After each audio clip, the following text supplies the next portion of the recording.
Hi friends, welcome back to the channel. In today's video, we are opening up the barn because I have some things I gotta get done out here. And then we are going to go in and disinfect my bedroom, change the sheets out because my husband's been sick. Then I am making tuna patties for dinner. So if you like this kind of video, make sure that you like and subscribe. Okay, we are in the barn and I am pulling some orders. I only have a couple that need to go out on Monday. Today is Saturday, but I'm going to go ahead and get them packaged up so I have them ready to go. The first thing that sold was this porcelain village piece and just a lighted house church thing. And then the other thing that sold was this little Charlie Brown.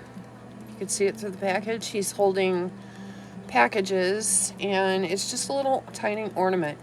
So I'm going to go ahead and get these packed up. And then the other things I'm going to do today, I need to get some things listed.